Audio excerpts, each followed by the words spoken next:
Greetings from sunny Orlando, Florida. My name is Suzanne Rucker. I'm a licensed mental health counselor in Lake Mary, Florida, which is about 15 or 20 minutes north of downtown Orlando. Today I want to talk to you about 10 cognitive distortions. So this is the way that maybe your thinking is a little bit faulty. And this information is from David D. Burns and his book called Feeling Good, The New Mood Therapy.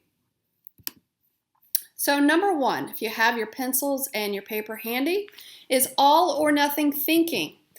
This is you look at things in absolutes, whether it's either black or it's white, there's no in between. That's called all or nothing thinking. Number two is overgeneralization. You view a negative event as a never-ending pattern of defeat. You feel like it's just going to go on and on and on and on. This is overgeneralization. Number three is called mental filter. You dwell on the negatives and you ignore the positives. We all know a few of these people. Number four, you discount the positives. You insist that your accomplishments or your positive qualities that they just don't count. Number five, jumping to conclusions. Part A of this is mind reading. You assume that people are reacting negatively to you when there's really no definite evidence of this. And B is fortune telling. You arbitrarily predict things will turn out badly. Number six, magnification or minimization. You blow things way out of proportion or you shrink their importance inappropriately. Number seven, emotional reasoning. You reason from how you feel. I feel like an idiot, so I really must be one. Or I don't feel like doing this, so I'll put it off. That's called emotional reasoning. Should statements. You criticize yourself or other people with shoulds or shouldn'ts, musts, oughts, have to, other similar offenders.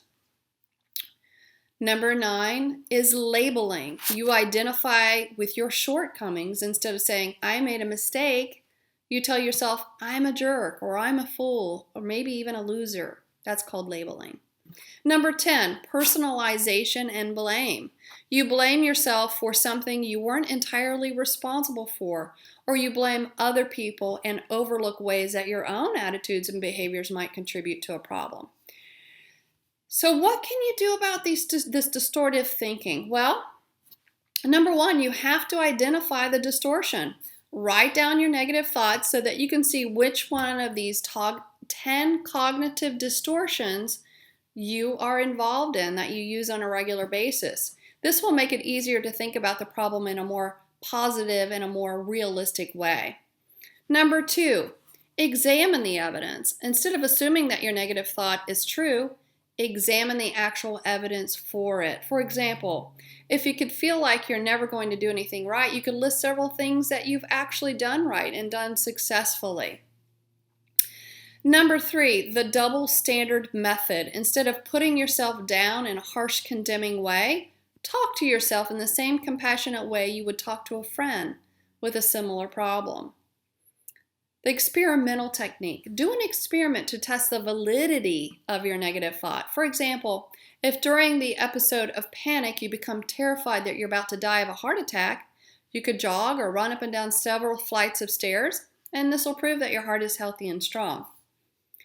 Number five, thinking in the gray areas. Although this method might sound kind of drab, the effects can be illuminating. Instead of thinking about your problems in all or nothing extremes, evaluate your thinking on a range from 0 to 100. When things don't work out as well as you would have hoped, think about the experience as a partial success rather than a complete failure. See what you can actually learn from the situation. Number 6 is the survey method. Ask people questions to find out if your thoughts and your attitudes are realistic. For example, if you believe that public speaking anxiety is abnormal and shameful, ask several friends if they ever felt nervous before they gave a talk. I bet a lot of them will say absolutely. They do get nervous before speaking publicly. Number 7, define terms. When you label yourself inferior or a fool, ask, what is the definition of a fool? You will feel better when you see that there is no such thing as a fool or a loser. Number 8 is the semantic method. Simply substitute language that is less colorful and emotionally loaded.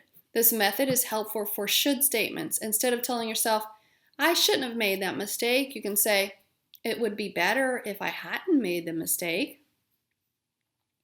Number 9 is called reattribution. Instead of automatically assuming that you are bad and blaming yourself entirely for a problem, think about the many factors that may have contributed to it. Focus on solving the problem instead of using up all of your energy and blaming yourself and feeling guilty.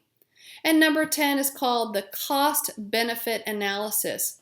List the advantages and then list the disadvantages of feeling like getting angry when your plane is late, a negative thought like no matter how hard I try, I always screw up, or a behavioral pattern like overeating and then laying around in bed when you're depressed.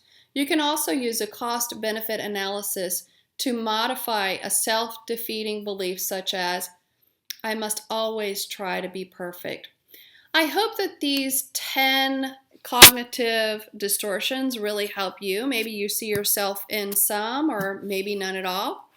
Anyway, if you would want to give me a call, I can be reached at 407-967-9313, or you can go to my website, SuzanneRucker.com. Anyway, hope I hear from you. I do offer a free 15-minute consultation, whether it be via a phone call or in person. So hope I hear from you soon. I hope you all also have a really, really great day. Take care. Bye-bye.